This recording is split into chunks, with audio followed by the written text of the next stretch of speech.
사랑하는 우리 중앙교회 식구 여러분, 이 시간 주님의 이름으로 문안 인사드립니다. 여러분 가정에 주님께서 베푸시는 은혜와 사랑과 평강이 넘치시기를 바랍니다. 오늘 우리 수요기도회로 우리 다시 모였습니다. 이 시간 주님께서 주시는 말씀은 창세기 39장 19절에서 23절 Gênesis 39, 19 a 23. 창세기 39장 19절에서 23절 말씀. 이 시간 우리 주님께서 주시는 말씀입니다. 19절 그의 주인이 자기 아내가 자기에게 이르기를 당신의 종이 내게 이같이 행하였다 하는 말을 듣고 심히 노한지라. 이에 요셉의 주인이 그를 잡아 옥에 가두니 그 옥은 왕의 죄수를 가두는 곳이었더라.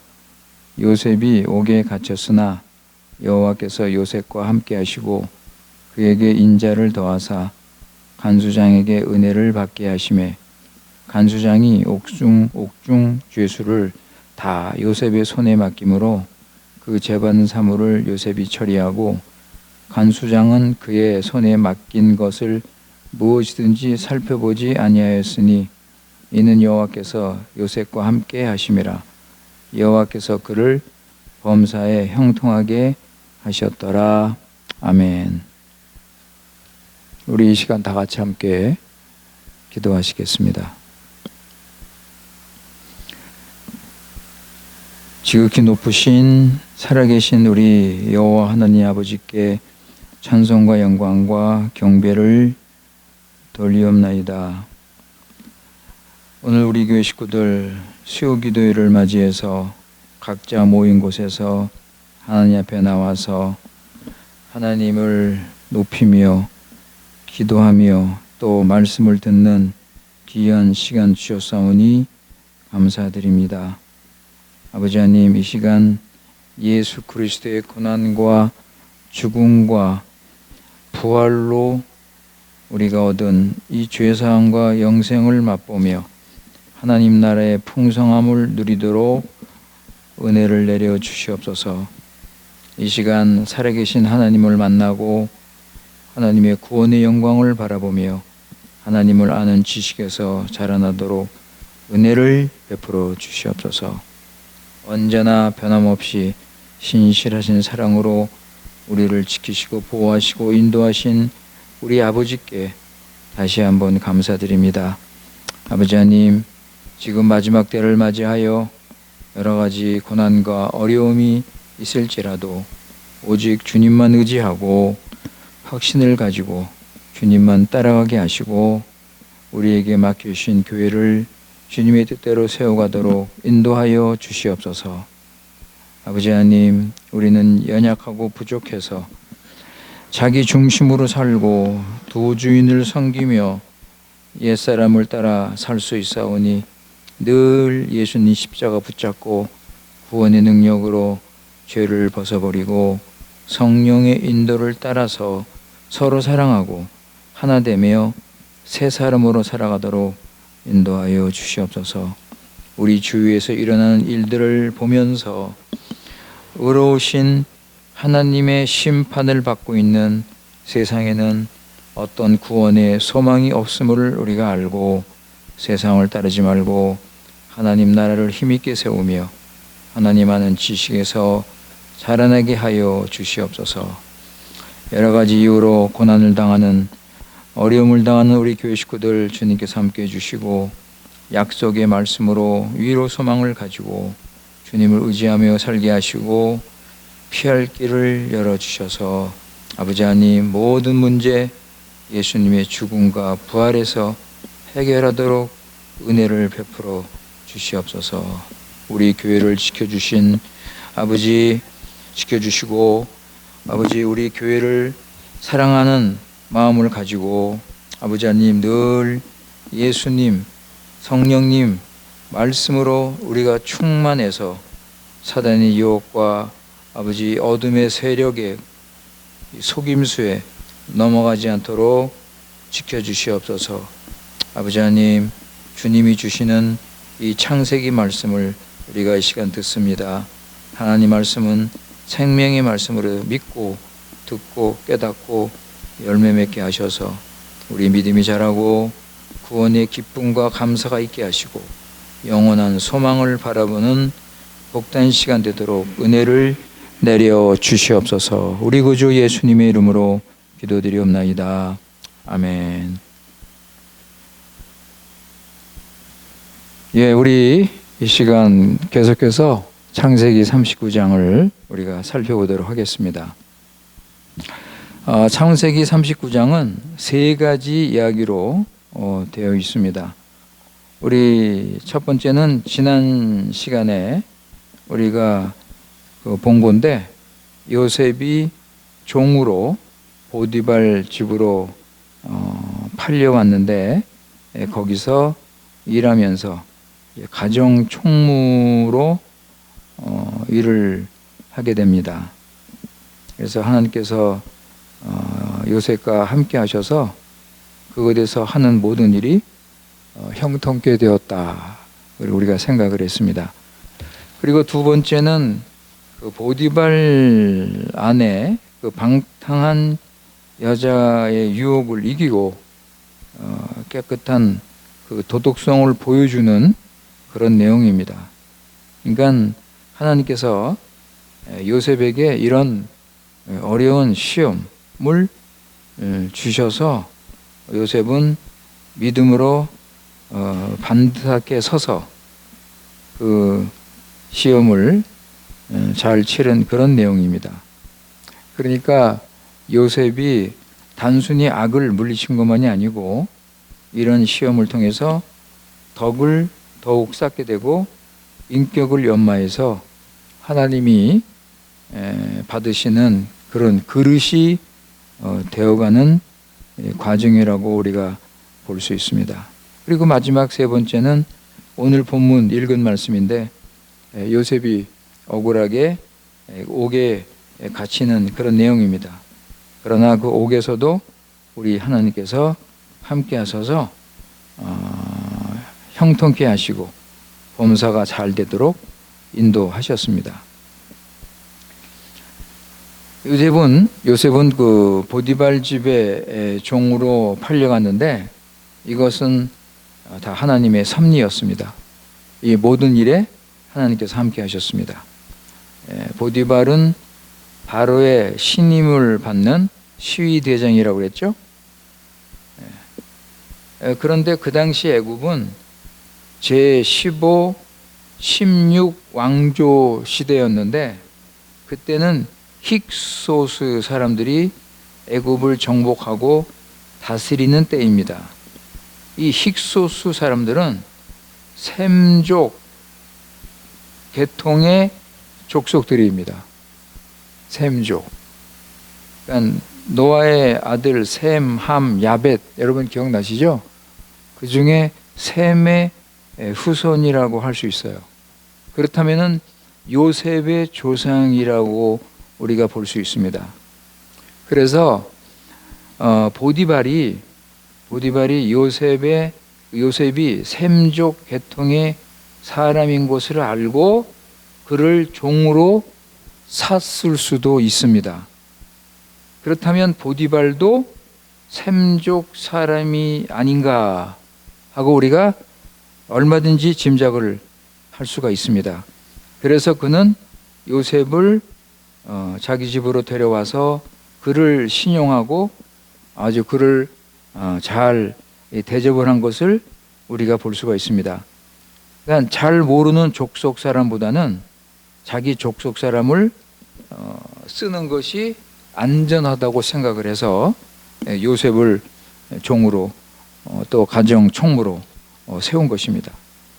자, 우리 39장 그 7절에 보면 어떤 좀 불결한 그런 일이 생기죠. 보디발 아내가 요셉을 유혹합니다. 그 당시 애굽 여인들의 행실이 문란하다는 그런 역사적인 기록이 여기저기 많이 나옵니다. 그런데 요셉은 그 보디발 아내의 유혹을 단호하게 물리칩니다. 여러분, 그 요셉이 그 유혹을 물리치면서 한 말씀이 참 아주 감동적인 말씀입니다. 9절이죠, 여러분? 9절 한번 보세요. 39장 9절. 거기 보시면 이 집에는 나보다 큰 이가 없으며 주인이 아무것도 내게 금하지 아니하였어도 금한 것은 당신뿐이니 당신은 그의 아내임이라. 그런즉 내가 어찌 이 큰 악을 행하여 하나님께 죄를 지으리까. 요셉은 단호하게 그 유혹을 물리쳤습니다. 아까도 잠깐 말씀드렸지만 하나님께서는 요셉의 믿음을 시험하고 계신 것입니다. 요셉이 종으로서 자기 자신을 절제하지 못한다면 앞으로 통치자로서 다른 사람들을 다스릴 수 없기 때문입니다. 그러니까 요셉은 그 당시 상황을 보면 아무도 없었습니다. 그죠? 그리고 그 애굽의 그 도덕적인 상황이 이런 비일비재하게 일어나고 있었습니다. 그렇기 때문에 뭐 아무도 모르겠지. 아니면 뭐 다른 사람들도 다 뭐 이렇게 하는 일인데 뭐 이렇게 생각하면서 얼마든지 죄를 지을 수 있는 그런 환경이었습니다. 그러나 그는 육신의 일을 도모하지 않았습니다. 로마서 13장 14절 보세요. 호마노 트레지 꽈토르지. 로마서 13장 14절 말씀을 요셉은 순종한 것입니다. 로마서 13장 14절.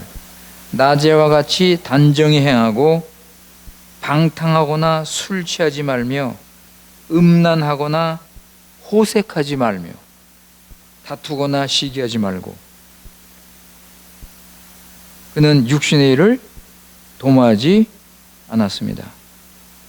바울은 디모데에게 편지를 쓸 때 청년의 정욕을 피하라고 권면을 했습니다. 디모데후서 2장 22절 보세요. 세군도 디모테오 도이스 빈치도이스. 디모데후서 2장 22절 말씀입니다.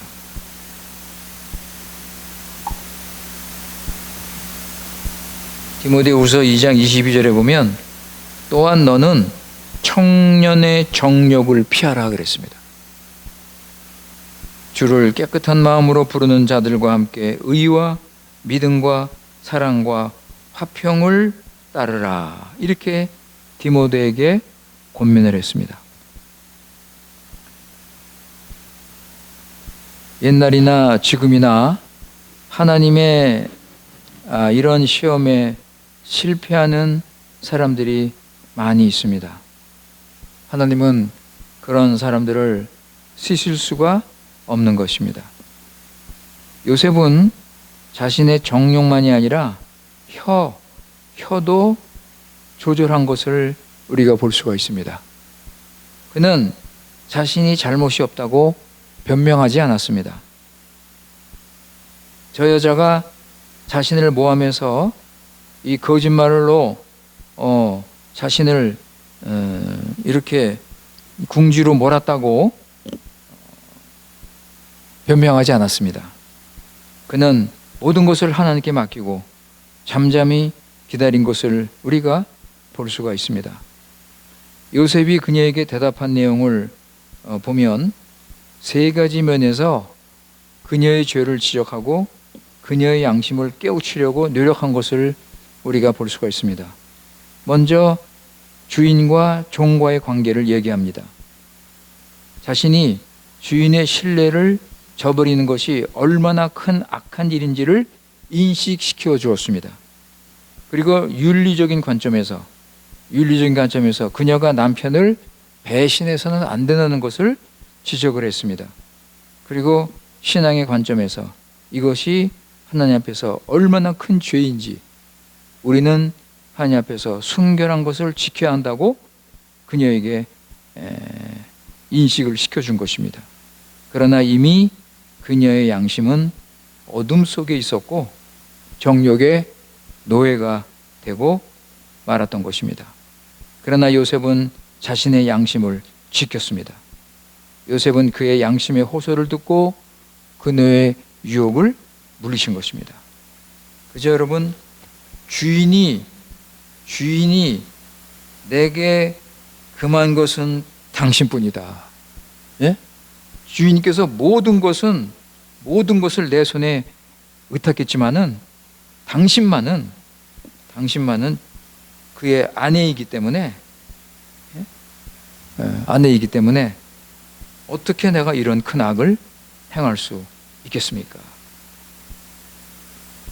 내 양심이 이런 죄를 짓는 것을 허락하지 않습니다. 여러분, 이것이 믿는 자의 살아있는 양심입니다. 양심은 믿음이 서 있을 수 있는 견고한 성의 터입니다.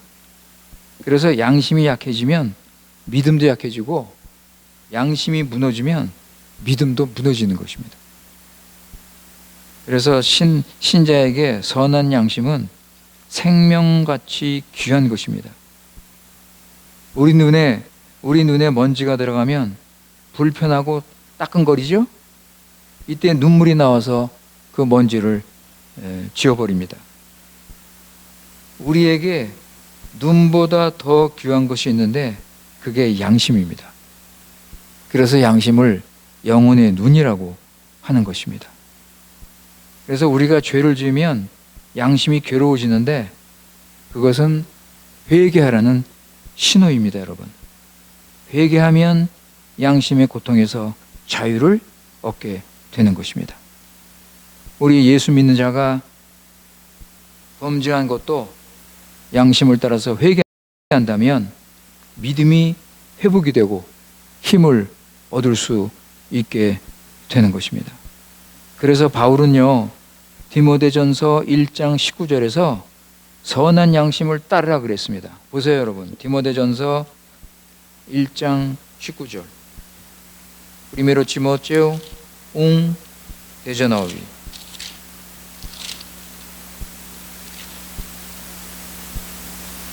디모데전서 1장 19절.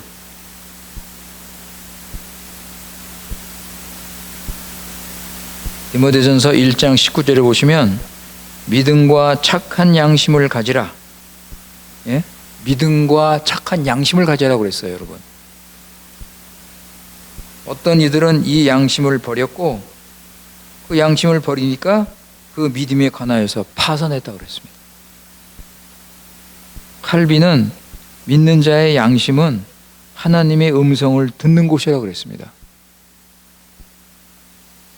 요셉이 보디발의 아내의 유혹을 물리칠 수 있었던 것은 자신의 양심의 소리, 하나님의 음성을 들었기 때문입니다. 그러니까 우리도 양심을 통해 하나님이 주시는 음성을 들어야 할 것입니다. 양심을 통해서 주시는 그 음성을 무시해서는 안 됩니다. 양심의 소리를 듣고 순종해야 합니다. 요셉의 형들은 양심의 소리를 듣지 않았습니다. 그래서 정욕을 따라서 그 무서운 죄를 짓게 된 것입니다. 물론 하나님의 섭리로 모든 것이 다 잘 되었지만 그들의 죄악은 감소되지 않는 것입니다. 또한 요셉이 시험을 이긴 이유는 양심의 소리를 들은 것뿐 아니라 그는 하나님을 두려워했습니다. 그죠? 그는 하나님을 두려워했습니다. 내가 어찌 이 큰 악을 하나님 앞에서 지으리오. 가인의 정신을 따르는 세상 죄인들의 특징은 하나님을 무시하는 겁니다. 그들은 하나님이 없다고 하면서 죄 짓는 것을 두려워하지 않습니다. 시편 14편 1절 보세요. 살모 14:1. 시편 14편 1절.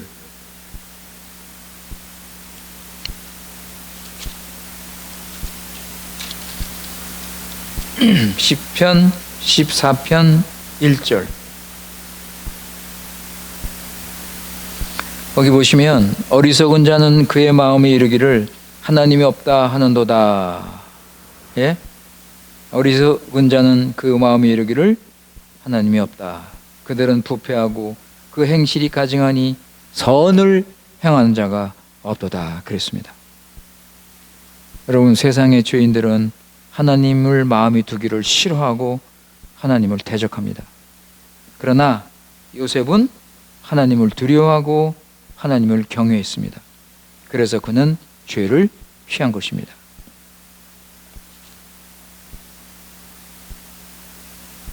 그 10절에 보면 여러분, 그 여인이 날마다 요셉에게 청했다고 그랬죠? 날마다. 여러분, 죄로 인해서 주어지는 시험은요, 지속적이에요. 아주 끈질깁니다. 네, 계속해서 그냥 유혹을 하는 거예요. 그리고 미혹성이 강합니다. 아주 그 정욕적이고 사람의 마음을 자극하는 그런 아주 쾌락적인 요소가 있어요. 그래서 아주 미혹성이 강합니다. 탐심이나 혈기나 성적인 유혹, 이런 시험들이 올 때는요, 이거 피하는 길밖에 없어요, 여러분. 피해야 됩니다. 네. 장소, 사람, 네? 장소, 여러분, 그런 장소에 가지 마세요. 그런 사람들을 만나지 마시라고요. 네. 그런 환경을 피하세요.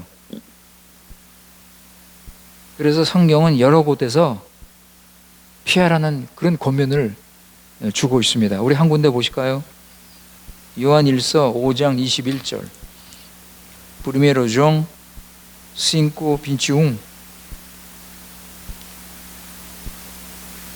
요한일서 5장 21절.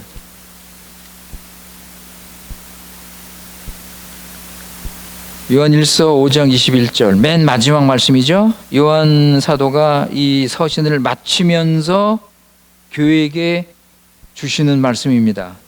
자녀들아, 너희 자신을 지켜 우상에게서 멀리하라.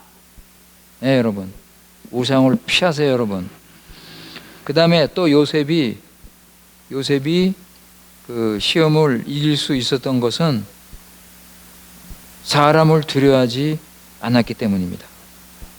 사람을 두려워하지 않았습니다. 여러분, 보디발 아내면 그 지위나 위치나 신분이 꽤 높은 자잖아요. 그죠? 요셉은 나중에 그녀가 복수해서 자신에게 피해를 줄 것을 알고 있습니다. 알고 있었어요, 여러분. 그러나 요셉은 그녀를 두려워하지 않았습니다. 모든 것을 하나님께 맡기고 죄를 짓지 않았습니다. 그래서 결국 요셉은 이런 일로 억울하게 누명 쓰고 감옥에 갇혔잖아요. 그죠? 그러나 요셉은 하나님께서 내신 이 어려운 이 시험 문제에 합격을 한 것입니다. 요셉은 양심을 지켰고 믿음을 보였습니다. 요셉의 믿음을 본 우리 하나님은 기뻐하셨고 그를 믿음의 사람이라고 하셨습니다. 여러분, 히브리서 11장에 보면 믿음의 사람들이 명단이 쫙 나오죠. 거기에 보면 요셉의 이름도 나옵니다. 요셉도 믿음의 사람으로 인정을 받은 것입니다.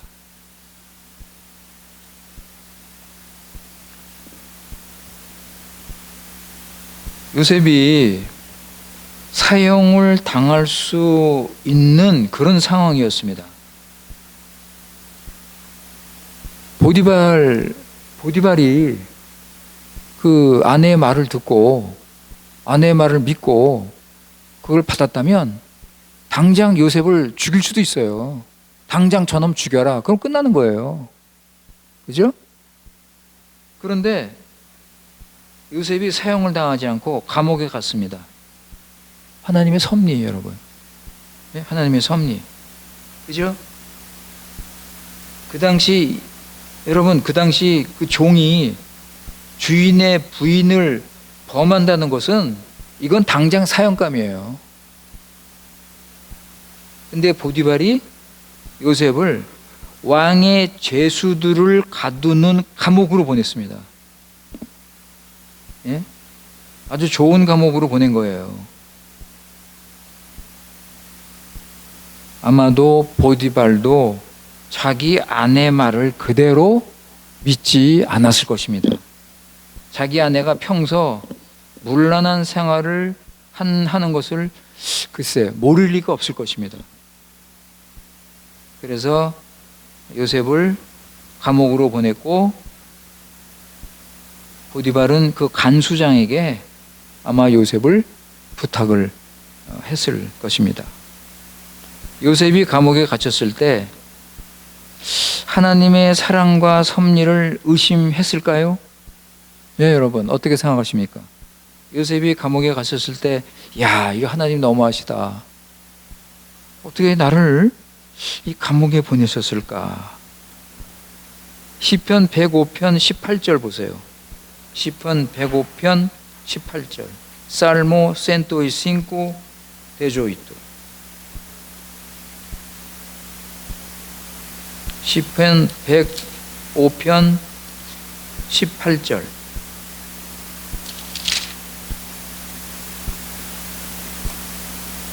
거기 보시면 요셉이 감옥에서 고생을 한 내용이 나옵니다. 그의 발은 착고를 차고 그의 몸은 쇠사슬에 매었다 그랬습니다. 그러니까 요셉도 감옥에서 노예며 죄수 취급을 당하면서 고생을 한 것입니다. 그죠?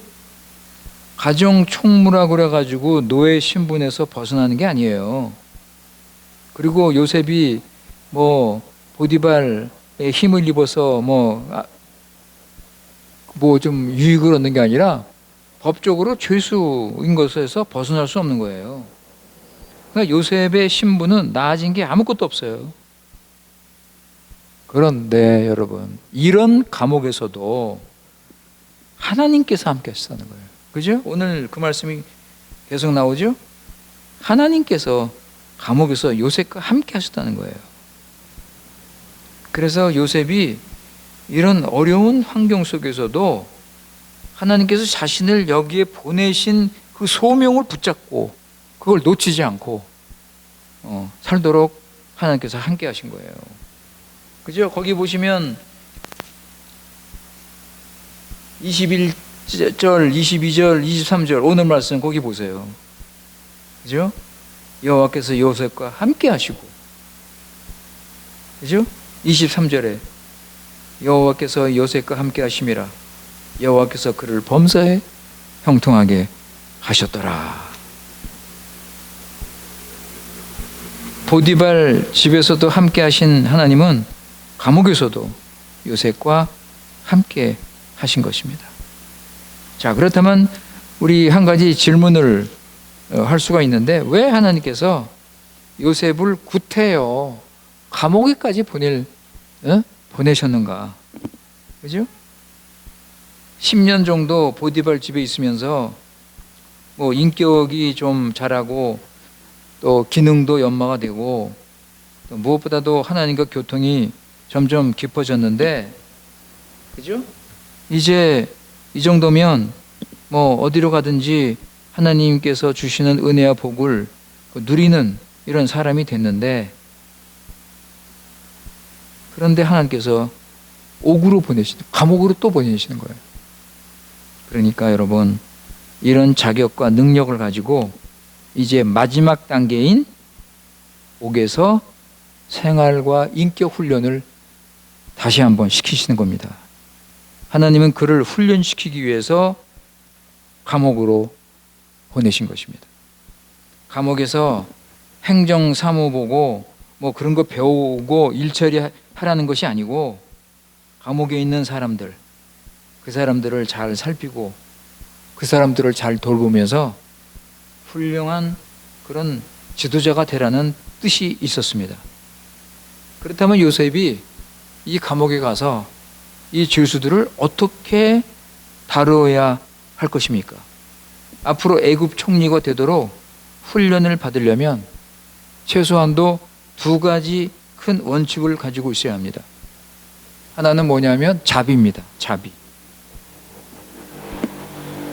남들을 위해서 큰 사회를 통치하려면 무엇보다도 자비가 필요합니다. 그런데 자비만 가지고는 안 됩니다. 자비와 함께 공의와 정의가 있어야 됩니다. 그러니까 사랑을 가지고 의롭게 일을 처리해야 하는 것입니다. 요셉이 옥에서 2년에서 3년 동안 진짜 절망 가운데 사는 이 거칠은 죄수들을 자비와 공의로 그들을 다스리는 것입니다. 이 감옥이라는 특별한 사회, 그죠 여러분? 그 별의별 죄를 다 짓고 참 극단적인 절망, 그죠? 그 마음속에 어떤 반동 심리, 예? 그 무엇인지 언젠가 뭐 터질 것 같은 그런 분위기, 그죠 여러분? 그게 감옥이잖아요. 일반적으로 세상에 살면서 고통, 슬픔 가운데, 예? 어렵게 사는 그 정도가 아니에요, 여러분. 그 정도가 아니고 불만과 분노로 가득 차서 언제든지 반란이라도 낼 수 있는 특수한 환경에서 요셉은 자비와 공의를 베풀면서 많은 것을 배우고 경험을 하게 되는 것입니다. 그러니까 어떻게 보면 정치가로서, 그죠? 정치가로서 어떤 목적을 가지고 인자와 공의의 원칙 아래 그 목적을 향해 조금씩 나가게 된 것입니다. 이것이 요셉에게 주어진 훈련의 기회였습니다. 나중에 애굽 총리가 돼서 애굽을 이끌어갈 때 이런 훈련들을 통해서 배운 것들을 가지고 훌륭하게 일을 처리한 것을 우리는 알 수가 있습니다. 예를 들어서 7년 풍년, 7년 흉년, 여러분 하나님의 계시를 받아서 이런 일이 벌어지게 됐는데 요셉은 곧바로 대처 방안을 마련할 수 있었던 것입니다. 하나님께서 요셉과 함께 하시고 필요한 지혜와 명철, 분별력을 주셔서 일 처리하는 것을 보게 된 바로는 일개 죄인이었던 요셉, 가장 밑바닥에서 살던 이 요셉을 끌어올려서 단번에 애굽 총리로, 그죠? 바로를 빼고는 가장 높은 자리에 앉히게 된 것입니다. 이것은 하나님께서 바로의 마음을 감동케 하시고 역사하셨기 때문에 벌어진 일인 것입니다. 애굽 제국처럼 아주 거대한 이 나라를 다스리는 책임을 맡게 된 것입니다. 요셉이 애굽 총리가 된 후에 나라를 잘 다스리기 위해서 먼저 전국을 돌아다니면서 상황을 파악하고 문제를 파악을 합니다. 무엇을 어떻게 해야 될 것인지, 이 중요한 것부터 이 순서를 정하기 위해서 이렇게 행한 것입니다. 그러니까 이런 걸 통해서 요셉의 훌륭한 그 지혜, 통치자로서의 그 지혜를 우리가 볼 수가 있는 것이죠. 보디발 집에서 교육을 받고 옥에서 훈련을 받은 결과 이런 지혜와, 그죠? 이런 지도력을 가질 수 있게 된 것입니다. 이런 것들은 학교에서 배울 수 있는 것이 아니고 어떤 이론을 습득해서 얻어지는 것도 아닙니다. 하나님께서 이런 기회를 주셨는데 이것들을 잘 살려서 최대한도로 삶의 현장에서 삶으로 배우게 된 것입니다. 그러니까 애굽의 총리가 되도록 하나님께서 요셉이 가는 길에 모든 환경을 다 주장하시고 모든 것을 다 준비해 하신 것입니다. 그러니까 요셉이 이런 과정을 통해서 여러 가지 그 역경을 통과하게 됐는데, 사람의 눈으로 볼 때는 이게 고난이지만 하나님의 구속 역사의 관점에서는 하나님의 뜻을 이루는 하나님의 특별한 섭리라고 우리가 볼 수가 있습니다. 시편 105편에 이걸 아주 잘 설명했어요, 여러분. 시편 105편에 보면 아브라함, 이삭, 야곱부터 요셉, 모세까지 하나님이 모든 걸 다 주장하시고 하나님께서 섭리하시는 것을 설명하고 있습니다. 요셉에 대해서는 17절부터 22절까지 설명이 나옵니다. 한번 좀 우리 잠깐 보실까요? Salmo 105, 17, 22. 시편 105편 17절에서 22절. 우리 17절, 18절은 뭐 다 읽은 말씀인데 한번 다시 한번 시편 105편 17절에서 21절 말씀. 거기 보시면 그가 한 사람을 앞서 보내셨음이며 요셉이 종으로 팔렸도다. 그의 발은 착고를 차고 그의 몸은 쇠사슬에 매었으니 곧 여호와의 말씀이 응할 때까지라. 그의 말씀이 그를 단련하였도다. 왕이 사람을 보내어 그를 석방하며 뭇 백성의 통치자가 그를 자유롭게 하였도다. 그를 그의 집의 주관자로 삼아 그의 모든 소유를 관리하게 하고 그의 뜻대로 모든 신하를 다스리며 그의 지혜로 장로들을 교훈하게 하였도다. 이게 다 하나님이 다 주장하시고 하나님께서 다 섭리하신 것을 잘 설명하고 있습니다. 그러니까 요셉은 어떤 환경 속에서도 자신을 지키면서 하나님의 뜻을 따르면서 그 환경에 적응하는 그런 삶을 살게 된 것입니다. 그리고 우리가 요셉에게서 또 한 가지 우리가 배울 것은 뭐냐면, 요셉은 오직 여호와 하나님만 의지하는 아주 순결한 믿음을 가진 사람입니다. 그는 타협하지 않았습니다. 철저한 그 정신을 가지고 살았습니다. 보디발 가정에서는 요셉이 물질적인 축복을 주로 받았죠? 그죠? 보디발 집에서는 그 물질적으로 성공을 했습니다. 그러니까 모든 사람이 볼 때 인정하지 않을 수 없게끔 잘되고 번성했습니다. 그런데 요셉은 그것을 자신의 공로로, 자신의 수고로, 노력으로 돌리지 않고 전적으로 하나님의 은혜로 생각을 했습니다. 이렇게 하나님을 의지하고 믿으니까 보디발의 그 아내의 유혹도 물리칠 수 있었던 것입니다. 그리고 하나님과 거룩한 교제를 계속할 수 있었습니다. 그러니까 요셉이 물질적으로 성공한 것보다 더 중요한 것은 그의 믿음, 그의 도덕성, 그의 인격과 성품, 하나님을 향한 그 순결한 믿음, 우리는 이것을 봐야 될 것입니다. 그가 어떻게 세상의 불의를 물리치고 끝까지 타협하지 않고 믿음에 굳게 서서 나가는 그 정신, 이것을 우리는 배워야 할 것입니다. 그죠? 바로도 요셉의 하나님을 인정하게 만들었습니다. 바로가요, 요셉에게 자기가 믿는 우상을 믿으라고 감히 말 못했습니다. 아무도 해결 못한 그 꿈을 요셉의 하나님께서 해석한 것을 바로도 아니까, 비록 하나님을 믿지 않지만 하나님의 능력은 인정할 수밖에 없었습니다. 그래서 요셉에게 우리가 믿는, 야 요셉아, 우리가 믿는 태양신을 좀 믿어라, 이렇게 요셉에게 강요하지 못했습니다.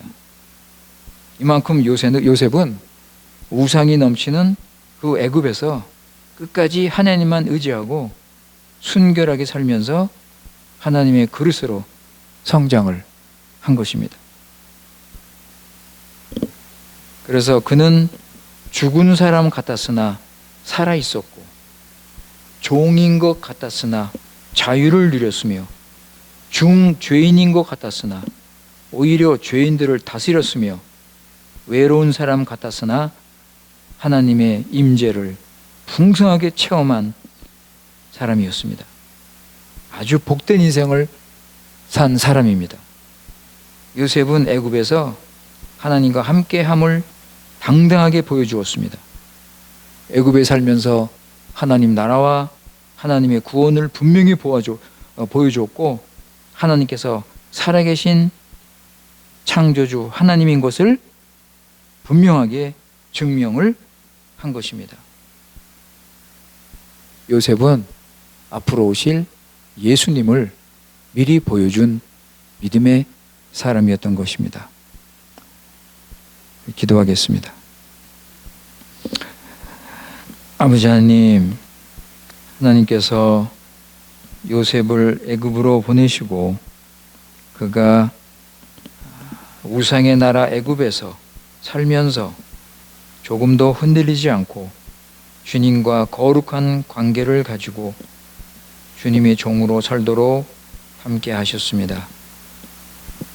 아버지 하나님, 그렇게 할 수 있도록 그에게 필요한 것을 다 주시고 훈련을 시키시고 모든 일을 형통하게 하시고 또한 그의 인격과 삶을 거룩하고 경건하게 하셔서